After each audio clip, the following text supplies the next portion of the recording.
So welcome back to part 3 of our Mobile Range Coop series. In this video, we're going to talk about how we move these tractors, the feeding systems that we use, and also the watering systems that we use in this system. Now, if you haven't watched our previous 2 videos, I would watch those first. Part 1 deals with the framing and the skids that we built. Very heavy, 2.5 inch in diameter, 1/4 inch steel. And then we've got chain link fence rails as the hoops. And then we've got a tarp, and we've kind of went through that in the last 2 videos.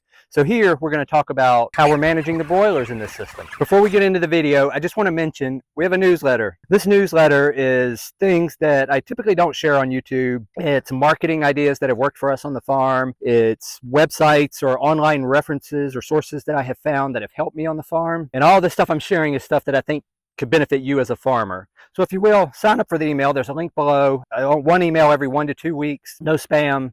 Again, my whole goal with this channel, the email, everything is to provide you value and share things that I have learned that have helped us grow our farm and hopefully will help grow yours. All right, let's get to the video.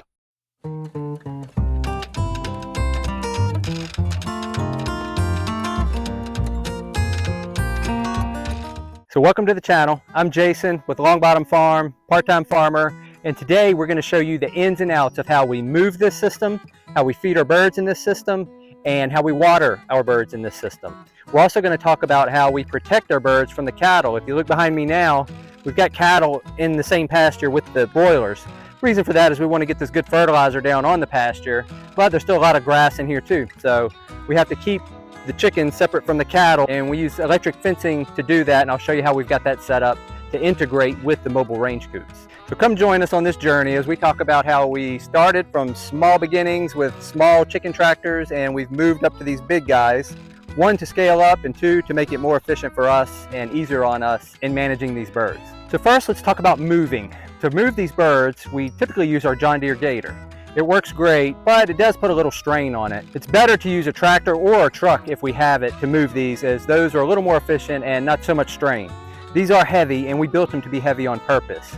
We get some pretty good winds here, and we wanted these to be able to stay in place when those winds come. The frames themselves are about 750 pounds each. That's just to make sure that these things stay on the ground, stay put, and stay where they're supposed to be. Now, when we're moving them, you'll notice that there's a 2x8 board in the front. That's not secured tightly. It's got holes drilled in it, and then just wire wrapped around it so it swings back and forth, and that way we can cover terrain. It'll help block, if there's a hill in the middle, it'll scooch back. If birds in the back are against the back, when we pull it, it'll lift up and the birds go right under it. That way these birds aren't running far. Y'all raise broilers, you know that. He's not wrong. Honestly, when they get out, they're trying to get back in to be with everyone else. So it's not an issue if a couple of them squirt out the back while you're moving it. You just go gather them up, put them right back in. This is a way to protect the birds, also to keep predators out. And it allows us to move this. It's better to have 2 people, somebody in the back that can kind of shimmy the birds up. But if you don't have that, this still works great. Also, our dog May does a pretty good job herself of helping scoot the birds up. Again, it's just a safety feature that we built in. We also raise turkeys in here. We've got 50 turkeys and approximately 200 broilers that we're doing now. These broilers will be going to the processor in 3 days from this video. We've got 200 more up top that will be coming into this mobile range coop in about 2.5 weeks. Now, going back to our beginning, we started with the Sucovich tractors. They're amazing and I love them. I have nothing bad to say about them. This is more about me and getting older and getting tired of doing all the work. I wanted to find an easier way to do it. Oh, the lazy guy? Lazy? The Sucovich tractors, we could raise about 25 birds. I think they say up to 30, but we did around 25 per shelter, and we had 4 shelters. For a total of 100 birds we would do at a time. With these mobile range coops, we can do 200 birds and only have to move it once, and the machinery moves it. Where if I was going to continue with the Sucovich tractors, I'd have to build 4 more for a total of 8, and that's just a lot of moving. This has been a game changer for our farm. It's made it easier for me to get things done. It's allowed us to scale up, and it's minimized the time that we're feeding, watering, moving the structure as a whole. Now let's talk about feeding our birds. And sorry, I know this looks wet. It's been hot as heck out here. And I just got done doing chores, so I'm kind of double dutying it. Got the chores done. This is the second time we're watering these birds today, and I'll get into that with the waterers. But it's been hot, so hard in my dress, and let's get back into it. The feeding systems that we use for these birds are PVC, 4-inch PVC pipes. We've cut 1/3 of the diameter of that out, and that creates a round lip, which basically leaves the food in and it doesn't let them leak it out and throw it out or waste it. Now we're using those right now and they're working great. We've got enough in here to keep the birds plenty of feed. They're easy to fill. We're planning on transitioning over to the coal feeders, Kuhl. They're red, just round feeders, tall barrel, and then they hang, or you can set them on the ground. Reason being is that the PVC pipe feeders that we're using now utilize a lot of the horizontal position on the ground. That takes away space from the birds. With these coal feeders, they're round, but they're also vertical. You can store feed up. And by doing that, you're actually making use of that vertical space where the birds aren't. So it'll allow us to put more feed in here using up less square footage, which means more square footage for the birds. So I just haven't been able to find any yet. You can get them brand new, but I think the last thing I saw, they were like $249 for 2 of them.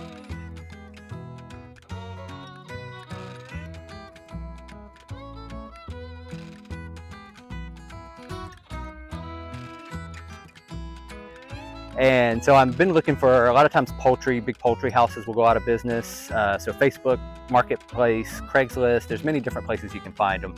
So I'm kind of keeping my eye on that, and we're just gonna make do with this until we come across a good deal, and then we'll scoop some of those up. I'm also a big fan of the Super Bowl buckets. They're the green buckets, basically a 5-gallon bucket that the bottom's cut out and it has a tray. Those work really well also. They're about 30, 40 bucks a piece, not too bad. Again, we're just looking for a deal to come along, and these PVC feeders that we have are working great, so we're sticking with them at the moment. Now let's talk about water. Water is one of the most important things for these guys, especially we're in Central Virginia and it gets hot. It's been averaging like 95 here for the last 2 weeks, and we've had no rain until 2 days ago. Got a huge rain, and then yesterday we got some rain, and today we got some rain, and you can see it's pretty cloudy behind me. We've gotten a little bit of rain this morning, so grateful for that. These pastures have needed them, the animals have needed them, and water's just important. Gotta have it. For these birds, what we're using, you can see right here a few of the buckets. These are systems similar to what we've done with our other broilers on the Sucovich tractors. It's essentially a 5-gallon bucket, has a black tube that runs out of it. It's simply a hole drilled smaller than the tubing, and then you just pull the tubing through. No glue, no nothing. Just pull it through and it seals itself. And that tube then runs to bell waters. We picked up 20, 25 of these bell waters online for about 10 bucks a piece. Super cheap. If you buy them brand new, they're about $50. That's what we were planning on using with these. We've got 3 of them in use now with the broilers. We probably need about 3 more, maybe even 4. We're having to, that's why I'm down here for a second time today, is because we'll fill them in the morning, and especially on these hot days, they run out. They'll go through that 15 gallons pretty quick, 200 birds.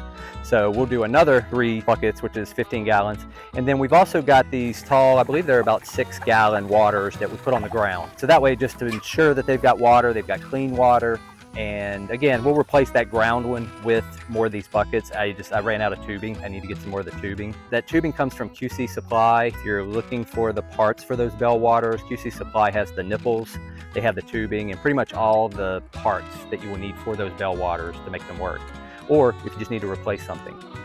So as soon as we get that, we'll have all bell waters. For the turkeys, we've just got a big water that sits on the ground. We just empty it, change it over, take it out when we slide it forward. And so far, it's a little bit more labor than these buckets. So again, that's what I eventually want to have, so I can just literally walk across the back, fill them all up, and that's it. But right now, we've got some on the ground inside that are waters that we're having to pick up, take out of the structure, move the structure, put it back in. So it's a little more labor than I want. Again, the whole point of this was to reduce labor and to scale up at the same time, to do more with less, and that's where we're getting. It was like the world wasn't all darkness anymore. So again, if you've seen our Pastured Broiler 101 video, you'll definitely see the water system, how it works, and it's a great example of how I think is the best way to manage water with these birds on pasture. As far as it ensures that they have clean water. As far as labor goes, it's the least labor intensive way I've seen to water them. You can use nipples, that's another option. We use some in the very beginning, the ones that you screw into the 5-gallon buckets and hang. I found that they wasted a lot because after they would feed, some would drip out. Also, it was just hard to get enough of those to make sure there were enough birds. Everybody was getting enough water. I've seen people use pipe systems with the nipples, and I just prefer these drinkers. They just dip their beaks in. Sometimes you have to just clean them. You know, with the nipples, you don't have to do that as much. But again, you can still get stuff built up in that tubing with the nipples, so it's not a foolproof plan. I prefer these open waters, these free choice, just to ensure that they're getting enough, and I can keep a better eye on the water, how clean the water is, and know that they're getting clean water. Now, how are we protecting our chickens from these pesky cows back here? Well, they're eating all around, which is nice. They'll keep the fence line clear. As you can see behind me, I've got pig fencing. This is basically Premier One pig netting. The reason I'm using this is because one, it stays off the ground a lot better than the poultry netting, so it doesn't ground out as bad. I love this pig netting. It's a little short, but nobody's jumped over it yet. Then you can see behind me, right there, is a solar energizer. Essentially, the whole structure moves and the energizer is hooked to the pig fencing. It's kind of a contained system. You have to move the fencing. We've got 300-foot strands of fencing right now, and that gives me about 4 moves with these structures. Eventually what we're going to do is actually get rid of the fencing altogether, and around about 6 inches to a foot off the bottom, we're just going to run a metal wire around it, just like high tensile, and then about 3 feet up do the same thing, and then it'll just be attached to this charger. Therefore, the structure itself will be protected without having to move fencing or do anything. Again, the reason we're doing this, one, is predators, obviously. It's a pretty sturdy structure, so I'm a lot more confident with it than I was with my smaller tractors. But cattle love to rub against things. These cattle are grass-fed, but I'm sure they can smell the chicken food, and I'm sure they would want to get in there and get it if they could get to it. So for that reason, I just want to make sure that they are deterred from trying to mess with the chickens or the turkeys. Therefore, we're using the electric fencing for predator protection and to keep them out of keep the cattle out.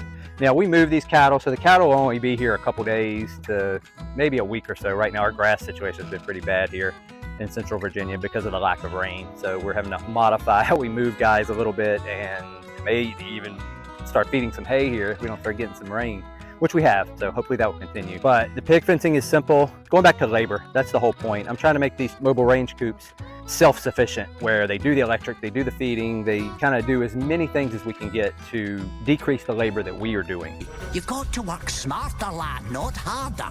So that's how we're keeping our birds safe from the cattle. Electric fencing, Premier One, pig fencing, works great. Not sponsored, just a product that I love.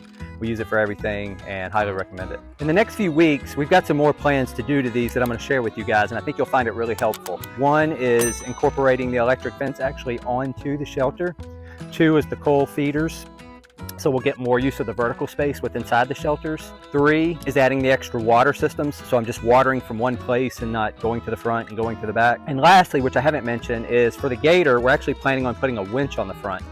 What the winch will do, and we've got it, I just need to install it, is I can move the gator, obviously. We pull him forward and then we back when we move the structure. That way I'm facing the structure and I can see what's going on. With the winch, I can actually just hook the winch up, get in the shelter with the bird, and it's a remote control, so it's slow. So I can control how fast it moves, and I can also shovel the birds and just make sure. It's just a much simpler way if you're a one-person operation, that the machinery is still doing the work, but I'm there to ensure that the birds are safe. Again, they'll pop out the back, but if I don't have to have that happen, I don't want that to happen. So that's another addition we're gonna put for these mobile range coops to make them, again, more efficient and less labor. If you wanna see how we raise our broilers, pretty much everything that I know about raising broilers and how we've done it here on our farm, check out this video on the left. I'm sure you'll get a lot out of it.